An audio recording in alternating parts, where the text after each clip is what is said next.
Olá! O grupo de transição do presidente eleito Luiz Inácio Lula da Silva, que assume o cargo em 1º de janeiro de 2023, apresentou um relatório de 100 páginas que mostra um diagnóstico do desmonte do Estado, do descaso com a educação e da destruição dos mecanismos de controle e administração pública do país. De acordo com o levantamento, o governo Bolsonaro mostrou seu descompromisso com o futuro da educação ao cortar deliberadamente recursos do setor, ao não contratar a impressão de livros didáticos para o próximo ano letivo, além de congelar parte da receita da União para a merenda escolar, o que, claro, faz aumentar a evasão. Em relação ao Auxílio Brasil, a implementação improvisada e as sucessivas mudanças desarranjou todo o sistema de transferência de renda em funcionamento há quase 20 anos e, o pior, tratou de maneira igual os desiguais. Dados do Ministério da Cidadania também informam que, na véspera da eleição, foram concedidos para os beneficiários do auxílio quase 10 bilhões de reais em empréstimos consignados com taxas de juros exorbitantes. Ou seja, 1 em cada 6 cadastrados no programa terá até 40% do valor do benefício comprometido, mesmo que não permaneça no auxílio. Na agricultura, Bolsonaro promulgou um decreto que obriga os pequenos produtores rurais a entregar parte da produção para o governo como contrapartida do auxílio Inclusão Rural. Ou seja, as 100 páginas do memorando demonstram o tamanho dos desafios do próximo governo quanto à reconstrução do Estado brasileiro em áreas bastante sensíveis, cujas políticas públicas são essenciais à população mais pobre do país. E no meio deste cenário caótico, vamos conversar sobre os planos do novo presidente eleito para essa missão quase impossível. Para isso, eu recebo a advogada, pesquisadora, historiadora, membro do Grupo Candango de Criminologia da UNB e também da coordenação executiva da Associação Brasileira de Juristas pela Democracia e que hoje está na chefia da equipe de transição do governo Luiz Inácio Lula da Silva. Aqui conosco, doutora Tânia Maria de Oliveira. Olá, doutora Tânia, muito bem-vinda ao nosso programa. Obrigada por encontrar um espaço na sua agenda, que eu sei que é super corrida, por estar à frente nesse novo governo de transição. Boa noite, Laura. Tudo bem? Muito obrigada. É um prazer estar aqui. Muito obrigada pelo convite. É uma honra muito grande poder estar aqui para a gente bater esse papo. Obrigada pelo convite mesmo. Doutora Tânia, antes de estar à frente dessa equipe de transição do novo governo, a senhora teve um podcast chamado Direto e Avesso, onde se discutia as principais questões jurídicas no debate da conjuntura do país. Muito interessante, eu assisti alguns episódios, porque ali nós podíamos entender os principais problemas do governo Bolsonaro, como o abandono e a precarização do serviço público, o discurso de ódio, o descaso com a pandemia. Enfim, por que a senhora resolveu fazer um podcast sobre os desmandos do governo Bolsonaro? Da onde surgiu essa ideia? O podcast é uma nova forma de comunicação muito interessante, que tem sido muito utilizada nessa comunicação mais objetiva e direta, com as pessoas que muitas vezes preferem ou não, ou por algum motivo fazem a opção de ouvir ao invés de ler. Eu tenho colunas em alguns portais, que são semanais. Agora estou afastada porque tive que me dedicar exclusivamente aqui ao processo da transição, mas eu tenho colunas de artigos semanais em alguns portais. E a ideia do podcast foi poder fazer uma comunicação que faz parte dessa nova ferramenta. As pessoas ouvem podcast enquanto dirigem, enfim, enquanto fazem outras coisas. Então, foi uma experiência bem bacana que eu pretendo retomar, inclusive, assim que conseguir ter tempo para isso. Eu acho que os debates ali, eles pretendiam sempre fazer em diálogo com pessoas do mundo jurídico, que é a minha área, E apenas fazer o apontamento para você, chama Direito e Avesso, que é uma brincadeira. Havia uma revista com esse mesmo nome, lá na Universidade de Brasília, que é a minha faculdade, onde eu estudei, havia uma revista de direito com esse nome. Eu soube depois, não estava copiando não, mas acabei tornando isso público porque achei que era relevante. Mas então, a ideia do podcast surgiu dessa possibilidade de fazer um novo tipo de comunicação que eu acho que é bem bacana. Durante o tempo que esteve apresentando o podcast, né, 10 no total, dos mais variados temas, de alguma maneira, obviamente, a senhora já tinha um contato mais próximo com os fatos da administração do governo Bolsonaro, que termina agora no dia 31. Ao longo desses meses, né, qual a sua avaliação, qual o seu diagnóstico encontrado diante dos fatos disponibilizados pelo governo, a sua avaliação como pesquisadora, historiadora, jurista? Bom, Laura, nós que estamos nesse campo da democracia e que acreditamos em um projeto de país que é inclusivo, né, sempre denunciamos todo o desmonte que foi feito pelo governo Bolsonaro nesses 4 anos. Mas eu diria hoje, aqui dentro da transição, que nem mesmo nós tínhamos a noção exata do tamanho desse desmonte. Essa noção exata a gente só tem quando abre as contas e verifica que a destruição realmente foi muito maior do que nós supunhamos ou do que nós achávamos que sabíamos.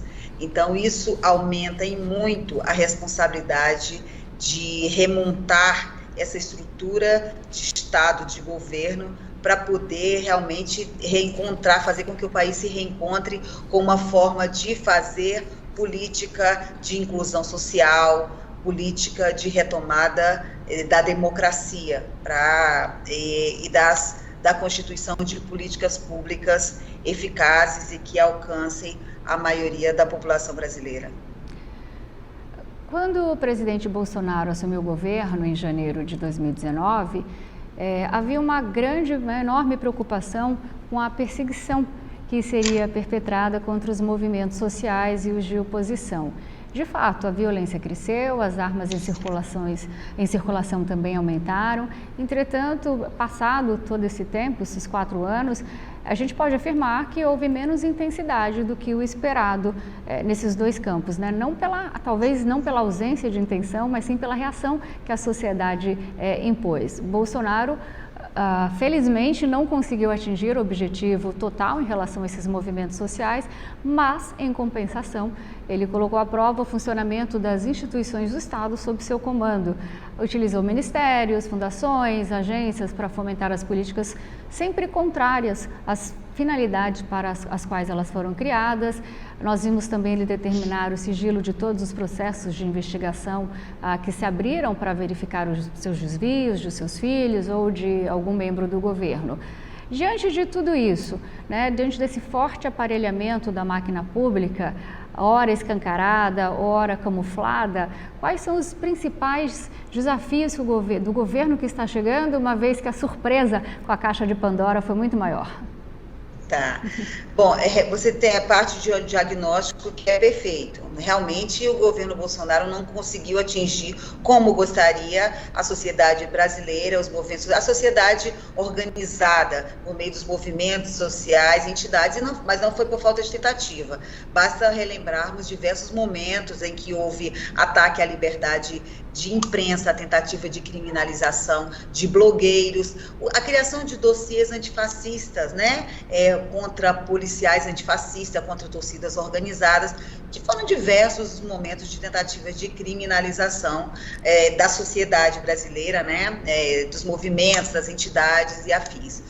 Agora, isso não aconteceu por uma reação dessa sociedade, né, estruturalmente organizada, que combateu de forma muito ferrenha essa tentativa. Eu gostaria de falar aqui do ponto de vista, inclusive, da entidade a qual eu represento, a Associação Brasileira de Juristas pela Democracia, que se uniu a diversas entidades do campo jurídico e também com os movimentos sociais e entidades de outros campos, numa luta que foi também uma luta jurídica. Muitas vezes tivemos que acionar o Poder Judiciário contra os desmandos e os desmontes e as agressões e as tentativas de criminalização perpetrada pelo governo de Jair Bolsonaro.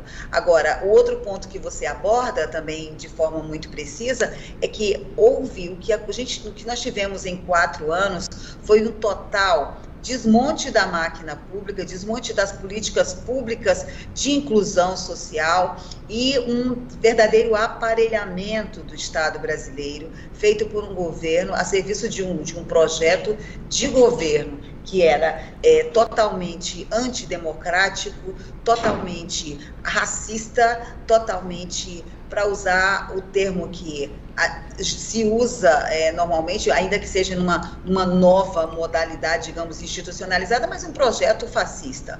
Então, o governo Bolsonaro utilizou, aparelhou e utilizou o Estado brasileiro para impor o seu projeto de país, o que aumenta em muito o desafio do governo que agora se estrutura e que vai assumir em 1º de janeiro. E aí eu gostaria de falar que, do ponto de vista, o presidente Lula, ele já deu, no primeiro momento em que é eleito, assim, a demonstração de que a relação entre as instituições, ela será novamente retomada dentro do espaço da democracia, de divergências saudáveis, mas convivendo harmonicamente. Ele fez visita, tão logo eleito, fez visita aos ministros do Supremo Tribunal Federal e se reuniu com os presidentes do Poder Legislativo, da Câmara e do Senado, numa demonstração de que divergências saudáveis estão no campo da democracia, mas que a relação entre as instituições não pode ser do jeito que foi praticada durante esses 4 anos de governo Bolsonaro. E num outro espectro, a transição governamental, que teve aqui 903 pessoas participando e apenas 22 pessoas nomeadas dos 50 cargos que a lei prevê, portanto, era um trabalho totalmente voluntário, de servidores, de pessoas dos movimentos sociais, de ex-ministros, uma sociedade pujante veio aqui para o Centro Cultural Banco do Brasil participar da transição governamental e dar a sua contribuição técnica, de conteúdo, militante. E essa será uma marca do governo Luiz Inácio Lula da Silva. A participação social, ela está presente aqui na transição governamental e será uma marca do governo de Lula. Ele já disse isso publicamente, que a oitiva da sociedade, a participação efetiva da sociedade organizada será uma marca do seu governo. O chamado Gabinete de Transição tem como objetivo reunir informações sobre o funcionamento e a atuação dos órgãos e entidades que compõem a administração pública federal e, claro, preparar os atos de iniciativa do presidente eleito, Luiz Inácio Lula da Silva, a partir de janeiro de 2023. A senhora está na chefia dessa equipe de transição, sendo responsável pela área de coordenação política, né, ao lado da presidente Gleisi Hoffmann, do PT. Eu gostaria que a senhora explicasse o seu papel nesse governo de transição. Eu faço assessoria à presidenta Gleisi Hoffmann. A transição governamental, ela tem uma estrutura que é assim. O coordenador-geral da transição governamental é o vice-presidente Geraldo Alckmin. Abaixo dele, nós temos 4 coordenações. A coordenação administrativa, do doutor Floriano Pézaro, a coordenação dos grupos técnicos pelo ex-ministro Aloysio Mercadante, a coordenação política, né, feita pela presidenta Gleisi Hoffmann, e a coordenação de posse feita pela Janja.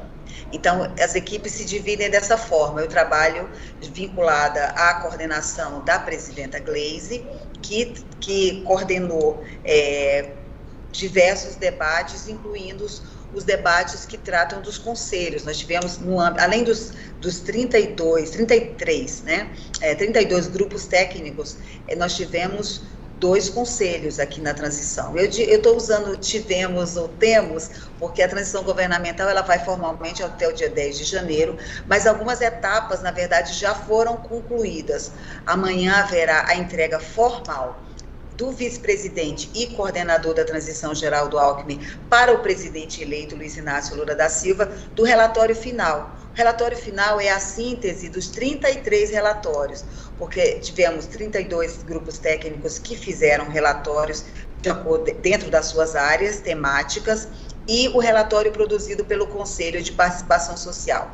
Então, esses 33 relatórios foram sintetizados num único relatório, que amanhã será entregue pelo vice-presidente ao presidente. Então, essas etapas elas vão sendo fechadas e concluídas, ainda que formalmente, pela lei e pela resolução, a transição ela tem data para acabar no dia 10 de janeiro. Então, o meu papel foi uma assessoria que ela é jurídica e ela é política também, mas para auxiliar a presidenta Gleisi nas discussões aqui com esses diversos atores políticos, né? A gente teve uma participação muito intensa aqui do Conselho de Participação Social, inclusive se reuniu com o presidente eleito Luiz Inácio Lula da Silva, exatamente para discutir aquilo que você tratava na pergunta anterior, para discutir participação social dentro do futuro governo.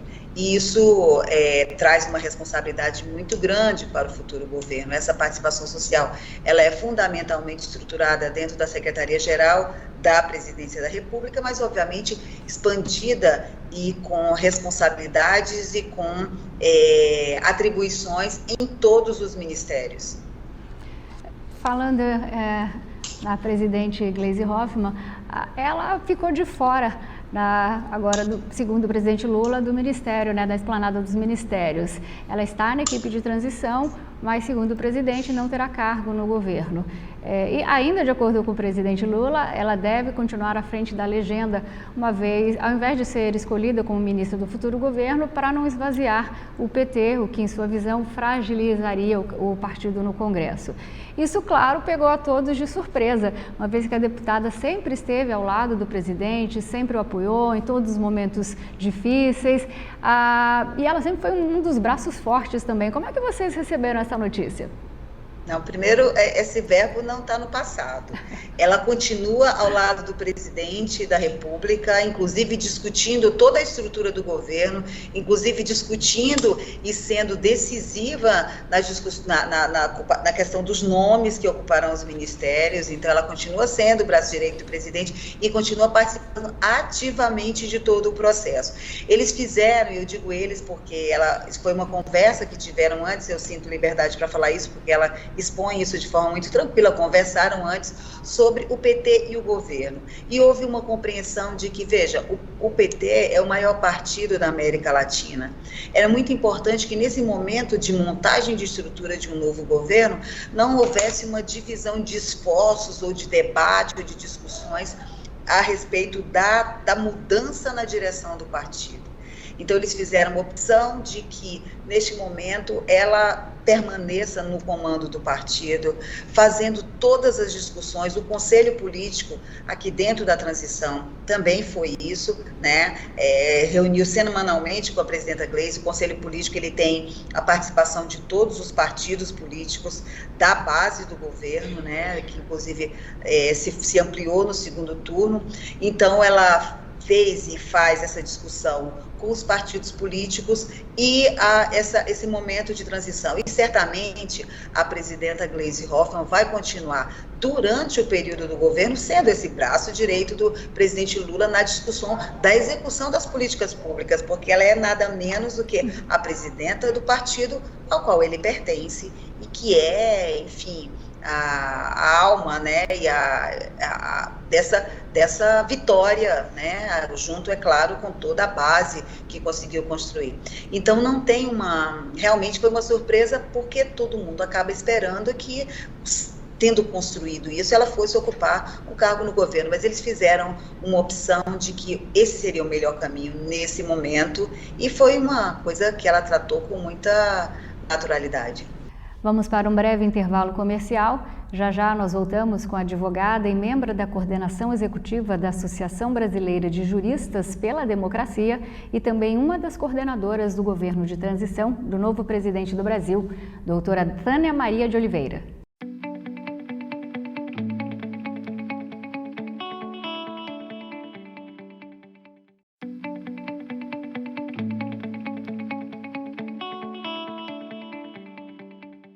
Estamos de volta com o programa Laura Campos Entrevista.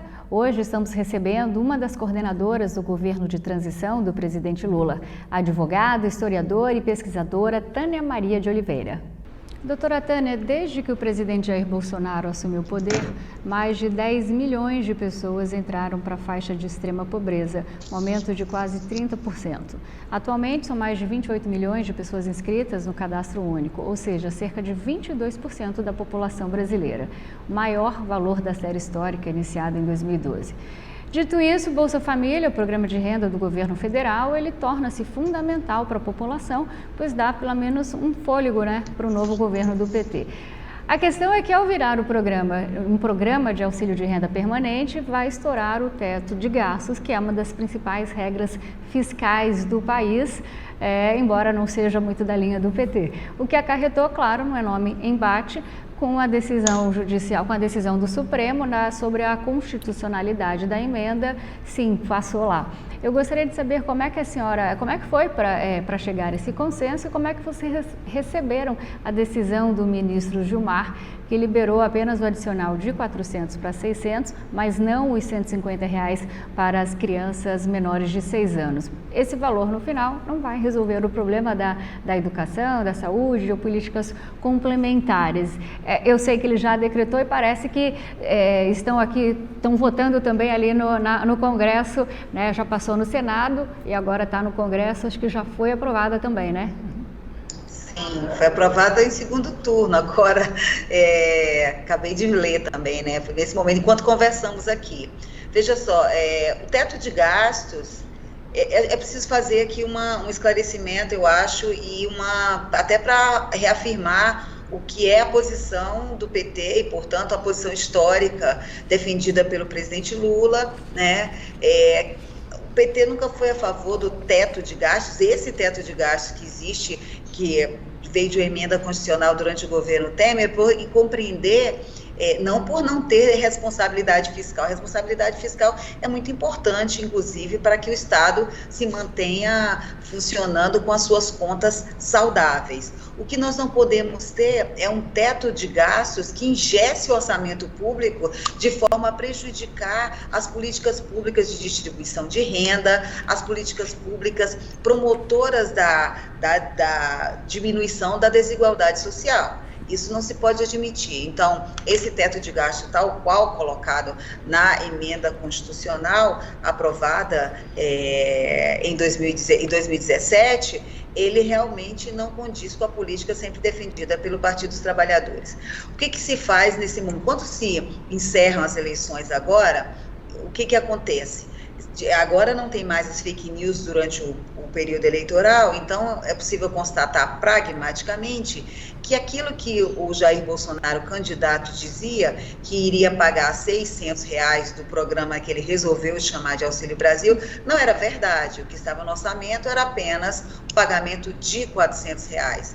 E como o presidente Lula fez durante a campanha a promessa de pagar a Bolsa Família, que é o nome original do programa de distribuição de renda, de R$600, era preciso, então, enviar uma proposta de emenda à Constituição para o Congresso Nacional para rever esse teto de gastos, para incluir essa possibilidade para o pagamento.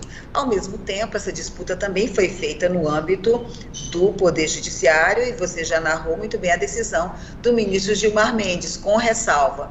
Então, essa proposta de emenda à Constituição, ela foi aprovada anteontem, na Câmara dos Deputados, o texto básico da PEC, no Senado Federal, e foi na semana passada, e aprovada agora na Câmara dos Deputados em segundo turno, e sendo votado no primeiro turno, e sendo votado no segundo turno agora nesse momento. A PEC, ela autoriza o futuro governo a gastar fora desse teto para conseguir cumprir essa demanda, que é o pagamento do Bolsa Família, Então, o texto foi aprovado na Câmara dos Deputados e, inclusive, com esses R$150 que você acabou de colocar para crianças de 6 anos até 2023.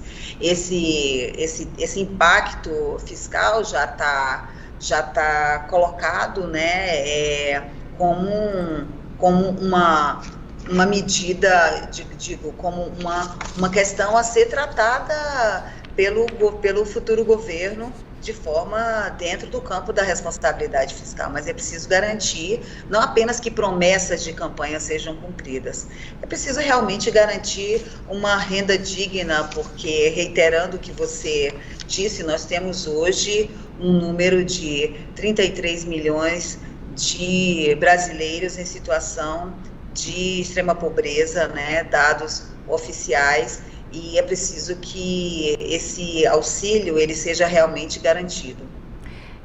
É exatamente sobre isso que eu gostaria de falar agora, porque atualmente são mais de 33 milhões de pessoas sem ter o que comer. Milhões de pessoas famintas sobrevivendo nas ruas, né? Lula e o Partido dos Trabalhadores sempre se pautaram pelo discurso, né, de combate à fome e da desigualdade social, como a senhora bem mesmo disse. Então, diante desse triste retrato da sociedade brasileira, de que maneira o governo recém-eleito recebe esses números, né? E eu também gostaria de saber que a senhora explicasse para os telespectadores qual o motivo do Brasil regressar ao mapa da fome e como é que o futuro governo vai encarar esse enorme desafio com 33 milhões de pessoas sem ter o que comer. Em primeiro lugar, como é que chegamos aqui nesse estágio, Laura? Chegamos aqui por uma opção, né?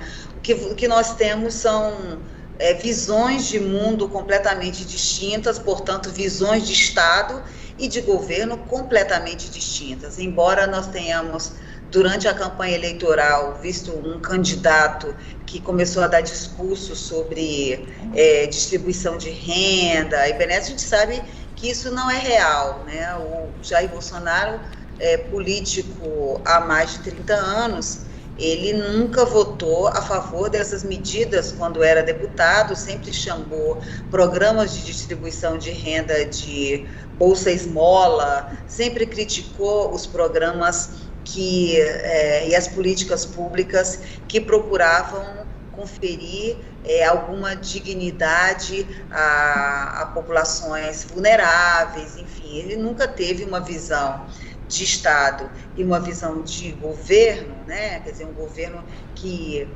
adotasse políticas para diminuir as situações de desigualdade social que, obviamente, assola a nossa população brasileira. Então, o que nos trouxe até aqui foi um total descaso, realmente, de políticas públicas voltadas para combater a fome, para combater a desigualdade. Então, não é surpresa que tenhamos chegado a esse número assustador, né? Um país que oficialmente saiu do mapa da fome, né, em divulgação oficial das Nações Unidas, no período dos governos Lula e Dilma, e voltou ao mapa da fome com esses dados alarmantes e assustadores. Como é que a gente vai reverter isso? Exatamente implantando aquilo que é a concepção de Estado, né, e de política de governo, que é a marca dos governos do Partido dos Trabalhadores e dos seus aliados, né, a sua base política, implantando políticas que primem para a tentativa da redução dessas desigualdades, né? Eu acho que os programas de distribuição de renda, por exemplo, eles têm esse primeiro fator que ele consegue realmente auxiliar essas pessoas que estão nessas situações extremas. Mas, como costuma dizer, inclusive, o presidente Lula, o Bolsa Família nunca foi um programa de distribuir um valor para famílias, ele sempre foi um programa que se aliou a diversos outros critérios que fazem essa inclusão social. Então, condicionado a crianças nas escolas. Cristóvão, quando criou Morei em Brasília, né? Tinha que estudar, tinha que passar de ano. Exato. Inclusive, a minha tese na faculdade foi sobre o Bolsa Família do Cristóvão, em Brasília. Olha, que maravilha, que maravilha. Pois você pode dar uma aula para a gente aqui sobre isso, então. Então, é isso, é uma concepção mesmo de Estado, né? E uma política de governo. Então, é um grande desafio, porque realmente o desmonte é muito grande. Mas o presidente Lula e todos que estão em torno desse projeto estão topando esse desafio, que é o desafio de trazer realmente o Brasil para o caminho da inclusão social e o caminho da retomada dos direitos e da democracia. Ainda mais o Brasil sendo um dos maiores produtores do mundo, né, que tem a obrigação, né, que ajuda a alimentar, né, de acabar com a fome no mundo enquanto a nossa população está passando fome. É muito triste. Eu gostaria de falar um pouquinho agora sobre educação. Durante o governo Bolsonaro, nós vimos o caso de corrupção no Ministério da Educação e Cultura, que prendeu o ex-ministro Milton Ribeiro e mais outras 4 pessoas. O escândalo apontou a existência de um gabinete paralelo dentro do MEC, composto por pastores que controlavam a agenda do Ministério e até a destinação dos recursos públicos da pasta, culminando num esquema para a liberação de verbas lá do Ministério da Educação. Hoje, infelizmente, todas essas pessoas estão soltas. Mas antes do caso vir à tona, doutora Tânia, o delegado responsável por pedir formalmente a prisão de integrantes da Polícia Federal já vinha denunciando o tratamento diferenciado ao ex-titular da pasta. E me admira um pouco porque, se a gente parar e pensar um pouquinho, é muito pouco provável que um delegado, um servidor público, colocasse a sua carreira em risco fazendo um pedido inédito, né? Um pedido dessa natureza, sem que tivesse provas que justificassem as prisões. Então, eu gostaria que a senhora explicasse para quem está nos assistindo quais os crimes cometidos na educação e na cultura, porque, de acordo com a equipe de transição, parece-me que o cenário encontrado na pasta é de terra arrasada. Só no MEC há um bloqueio de um repasse de R$2 bilhões para as universidades e para os institutos federais. Falta até papel higiênico. Então eu pergunto, a gestão vivenciada pelo MEC do governo Bolsonaro tem relação com a atual crise que a educação se encontra? Veja, em primeiro lugar, assim, tem algumas questões aí que eu acho que são relevantes colocar. Não apenas nesse caso, mas em diversos casos, essa história do aparelhamento do Estado pelo governo Bolsonaro, ela foi muito intensa também nesse campo de evitar que as investigações, que os processos de averiguação e investigação seguissem seu curso e pudessem ser concluídos, né? Então, esse caso que você cita, do delegado, que acabou sendo ele acusado internamente por denunciar a interferência na investigação da corrupção no MEC, é mais um dos vários casos em que o governo atuou de forma objetiva, aparelhando mesmo, nesse caso, os instrumentos de investigação e os titulares aí das pastas desse setor para tentar evitar a investigação sobre corrupção. É um caso tenebroso, mas é mais um, ele não é uma exceção. Então, o que aconteceu no âmbito dessa investigação em específico? Nós tivemos, inclusive, apurado dentro do Senado Federal, né?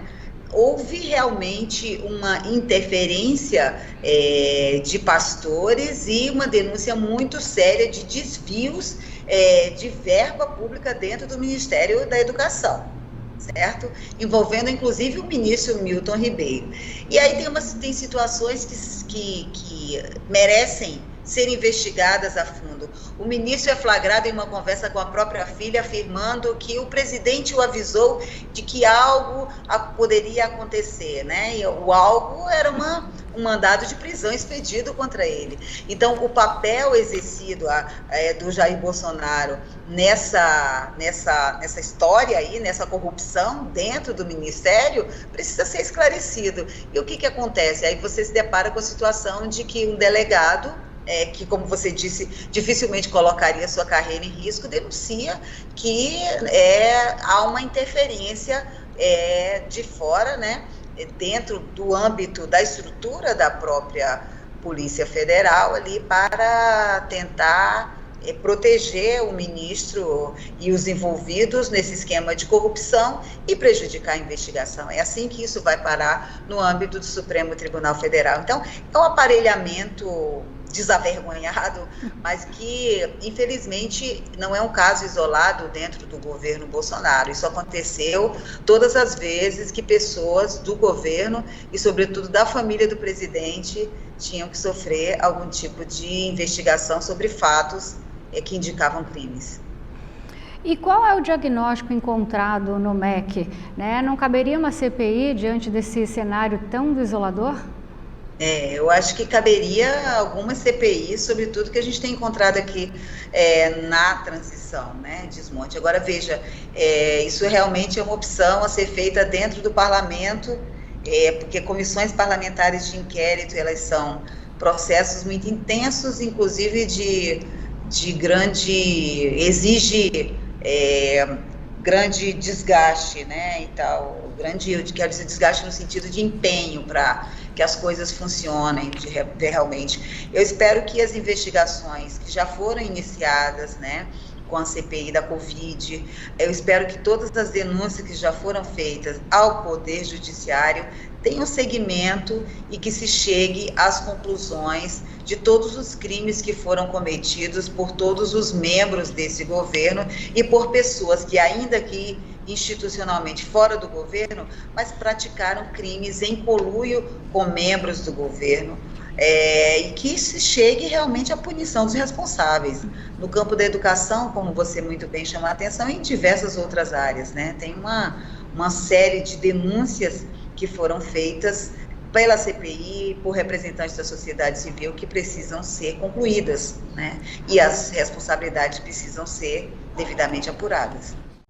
Vamos para o último intervalo comercial. Já voltamos com uma das coordenadoras executivas da Associação Brasileira de Juristas pela Democracia e também do governo de transição do presidente Lula, doutora Tânia Maria de Oliveira.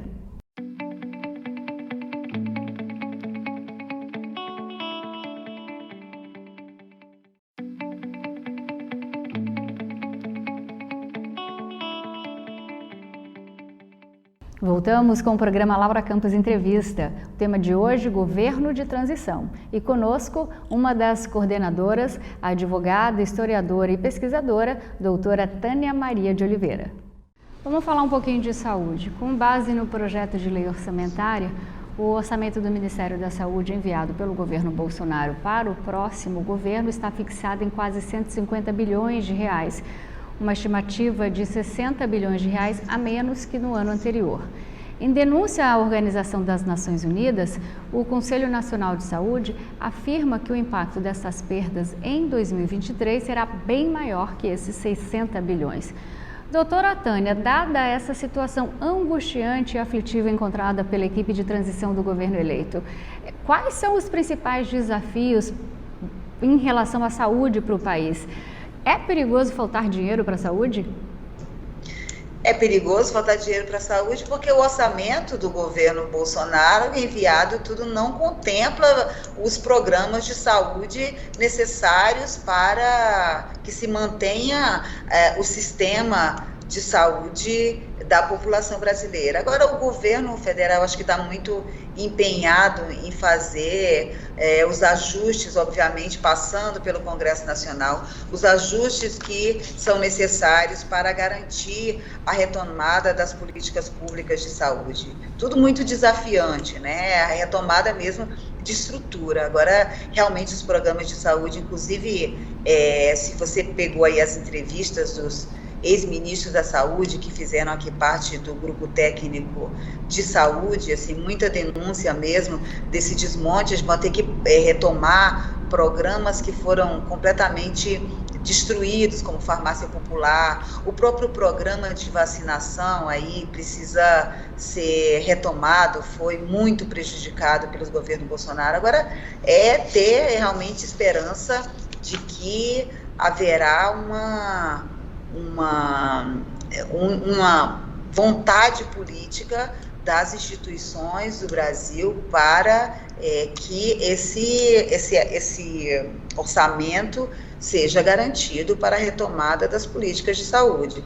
Elas são extremamente necessárias ou, digo mesmo, fundamentais serem remontadas. Nós tivemos aí um processo extremo desgaste com a Covid-19, né? Um tratamento completamente... É difícil dizer o que foi o governo Bolsonaro diante da pandemia da Covid-19, né? Porque dizer que foi descaso, que foi muito pouco diante do que aconteceu. Então, tem que realmente reestruturar a saúde do país, fortalecer novamente o SUS, retomar os processos que foram deixados para trás nesse caminho. Uma questão muito importante agora para nós, mato-grossenses. Nós sabemos que há uma resistência do agronegócio ao PT. Lula corre por fora e já marcou visitas diplomáticas para a Argentina, para a China, para os Estados Unidos. Ele sabe que o Brasil precisa garantir o crescimento econômico e por isso ele quer aumentar a nossa quantidade de contratos internacionais. O que é que toda a cadeia do agronegócio pode esperar do governo em relação a políticas públicas para o agronegócio? De que maneira Lula pretende lidar com os polos de desenvolvimento agrícola e preservação ambiental? Eu acho que ele deu respostas sobre isso de forma muito objetivas durante a campanha. Na verdade, a relação dos governos, né, com o setor produtivo chamado de agronegócio sempre foi muito tranquila durante todo o tempo em que ele governou, tanto nos governos Lula como no governo Dilma. E ele sempre diz que todas as atividades econômicas relacionadas ao comércio de produtos agrícolas sempre tiveram um espaço que deveria ter e certamente continuará tendo no futuro governo. Essa discussão, na verdade, que coloca governos do PT de um lado e agronegócios de outro, diz respeito aos representantes do agronegócio que não querem ter nenhum compromisso com o meio ambiente, né, que fazem a opção de desmatar, de queimar, de realmente agredir todas as formas, inclusive, de sobrevivência de populações, né, ribeirinhas e na Amazônia e tal, em nome de uma produção que não se justifica. Então, é preciso fazer essa separação, né? Ele sempre colocou isso durante a campanha eleitoral. Então, eu não vejo problemas de relacionamento com o setor produtivo, ainda que tenha esse nome de agronegócio, dentro do governo Lula, desde que tenha as contrapartidas ambientais e respeite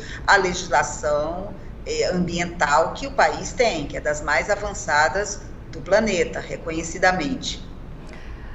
O ex-presidente Bolsonaro, ele utilizou a caneta BIC para trocar o comando da Polícia Federal, a senhora bem mesmo falou, sempre que chegavam perto dos seus adeptos. E a tinta também serviu para manter um procurador-geral da República decorativo, garantindo que nenhuma apuração prosperasse e também para anistiar um deputado correligionário condenado, mas principalmente para distribuir dinheiro de emendas do orçamento, garantindo assim apoio no Congresso Nacional daqueles que antes ele dizia que iria combater. O pensador italiano Antonio Gramsci, ao introduzir o conceito de hegemonia como imprescindível para analisar a sociedade do século XX, ele já alertava sobre a busca do consenso para afirmar a legitimidade em torno de determinado projeto. Doutora Tânia, dito isso, se realmente nós estivéssemos vivendo numa democracia, Bolsonaro ainda seria presidente enquanto estava há 2 anos atrás? Se nós estivéssemos vivendo em uma democracia plena, Jair Bolsonaro estaria preso. A quantidade de crimes comprovados que ele cometeu nesses 4 anos é realmente bem grande, bem grande. Veja, eu falei do aparelhamento, né, e você reitera agora como é que ele realmente trabalhou nisso, usando o aparelho de Estado e a força da caneta, da famosa caneta BIC. O papel do Augusto Aras eu considero um dos mais lamentáveis já exercido por uma autoridade pública no nosso país. Ainda lá em 2020 eu já escrevi um artigo, falei antes dos artigos da coluna, dizendo que ele era um novo brindeiro, né? Eu O Geraldo Brindeiro, todo mundo sabe disso, foi o famoso procurador durante 8 anos do governo Fernando Henrique, conhecido como procurador da pasta rosa, engavetador-geral da República, e, enfim, evitou que qualquer investigação se processasse. O Augusto Aras fez o mesmo papel durante o governo Bolsonaro e de forma muito mais ostensiva, quando todo mundo, o mundo inteiro, enxergava problemas que precisavam minimamente ser investigados. Ele dava um jeito de investigar, mais ainda, se alguém entrasse diretamente no Supremo Tribunal Federal com algum tipo de denúncia, de notícia de crime, aí vem para o Procurador-Geral da República dar o seu parecer, ele dava parecer contrário, dizendo que ali não enxergava nenhum problema. O papel que ele exerceu foi realmente muito lamentável. Ele acabou parecendo dúbia, porque em determinado momento ele comprou uma briga com a Lava Jato, né, que fazia um processo ali no âmbito do sistema de justiça de criminalização da política, atacando as principais lideranças, inclusive de esquerda, com foco principal no presidente Lula. Todos conhecemos a história. Então parecia que ele estava exercendo ali algum papel, digamos, de embate a favor da democracia. Na verdade, é importante, eu dizia isso já na época, a briga entre Aras e a Lava Jato era a briga entre Bolsonaro e Moro, uma briga que deveríamos torcer efetivamente pela briga, porque não havia republicanismo nessa discussão. A relação que ele estabeleceu com a Câmara dos Deputados, sobretudo, mas com o Parlamento de forma geral, também foi uma relação completamente espúria, a prática do toma lá da cá na sua forma mais rasteira. Então, de forma geral, ele estabeleceu uma relação com os poderes legalmente instituídos, que foi de enfrentamento e tentativa de desconstituição, atacando os pilares da democracia, que foi a forma como ele se comportou em relação ao Poder Judiciário, com foco principalmente no Supremo Tribunal Federal e, mais recentemente, no TSE, por ser o tribunal que conduz as eleições, e de acomodação na forma espúria do toma lá da cá, de favorecimento explícito e, enfim, que ele estabeleceu com o Procurador-Geral da República que nomeou e com o Congresso Nacional, sobretudo por meio dos seus dirigentes. Doutora Tânia, para nós encerrarmos, um fato que poderia passar quase como pitoresco, que também acontece bastante aqui em Mato Grosso, é o apagamento da nossa história. Eu estive recentemente no Rio de Janeiro, no Museu Histórico Nacional do Rio, que foi reformado, e eu percebi que havia uma tarja preta sobre o nome do presidente da República, que o inaugurou, Luiz Inácio Lula da Silva. Aqui em Mato Grosso nós padecemos do mesmo problema. Quando um governador inaugura uma obra, deixa ali a placa comemorativa, o próximo não só manda tirar, como também substitui por outra com o nome dele, como o Bolsa Família, né, e o Auxílio Brasil. Esse tipo de atitude é de uma forma concreta, uma tentativa de destruir qualquer tipo de institucionalidade e também de apagamento da nossa memória, tal qual os nazistas, né, os nazistas fizeram em queimar livros em praça pública. Então, ou seja, o nosso desafio vai muito além das eleições e mesmo até da governabilidade de um mandato progressista. E aí eu pergunto, doutora Tânia, além de uma constante dedicação, o que mais pode ser feito para se recompor um ideal civilizatório? Nossa, Laura, essa sua pergunta daria toda a entrevista, né? A gente podia ficar aqui mais de 1 hora falando exatamente a respeito disso. Eu quero retomar que você citou Gramsci, que é um dos meus teóricos preferidos, né, para pensar essa relação de disputa realmente na sociedade, e dá para retomar o Gramsci para fazer essa discussão que você coloca aqui. O esquecimento, né, o apagamento que você coloca é uma forma de negação da memória cultural de uma sociedade. É por isso que hoje, por exemplo, a gente tem tanta gente defendendo a volta da ditadura militar, né, intervenção militar, porque efetivamente o Brasil é um país que teve que fazer um pacto pelo fim da ditadura militar por meio de uma lei que foi naquele momento parecia necessário realmente, mas que em momento outro poderia ser repensada e revista para conceder ao povo o seu direito de saber o que foram esses 21 anos. As pessoas deveriam saber o que foram os DOPS, os DOICOs, as casas de tortura. As pessoas, e sobretudo muitos jovens que foram torturados e mortos pela ditadura militar. Ter contato direto, isso era preciso ter um museu da ditadura militar. Como tem na Alemanha o Museu do Holocausto, como tem, né, que as pessoas sabem o que aconteceu. Aqui a gente não sabe.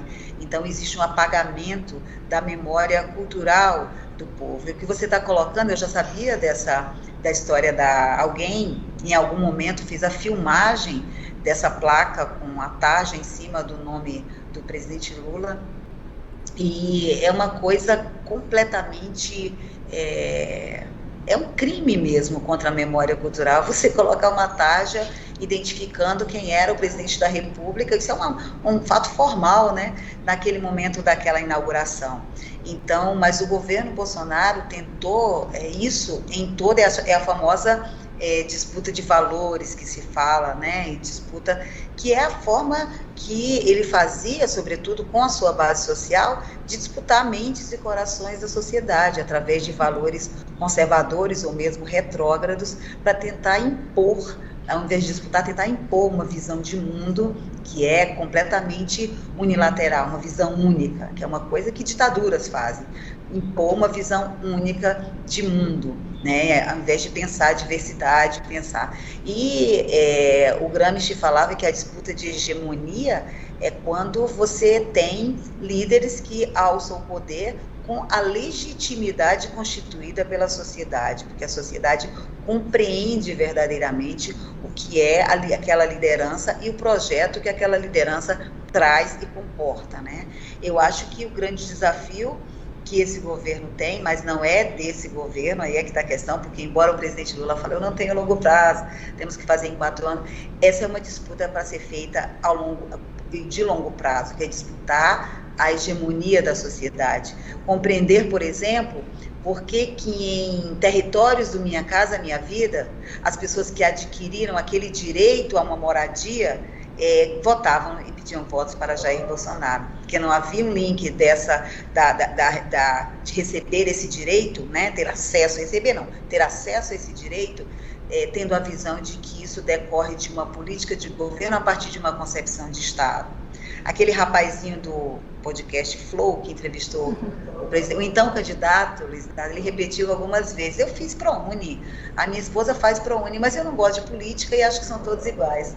Nem ele sabe, é oportunidade, né? Da onde veio a oportunidade para ele fazer o ProUni? Porque não compreende que isso foi uma política de governo a partir de uma concepção de Estado. Essa construção de direitos, né, feito dentro de um governo. Isso é preciso realmente, isso só é possível realmente romper e conquistar com a disputa da hegemonia da sociedade, feita lá na base. E eu digo que o próximo governo colocou isso no processo de transição aqui, para ser pensado, para ser disputado dentro da estrutura do governo, também com a base da sociedade. Doutora Zânia, eu quero agradecer, muito obrigada por disponibilizar o seu tempo. Eu sei o quanto a agenda da senhora está corrida, né? Quanto está ocupada ajudando a fazer essa transição para o novo governo, e mesmo assim parou para conversar com os telespectadores e contar e abrir um pouquinho para nós o que nós podemos esperar do governo Lula. Eu que agradeço a oportunidade, um ótimo papo e vamos à luta. Já está convidada para ano que vem, quando o presidente assumir, voltar novamente. Muito obrigada. Será um prazer. Obrigada, Laura. E a você que nos acompanhou, meu muito obrigada. Continue ligado aqui na programação da TBO, a TV que você se vê.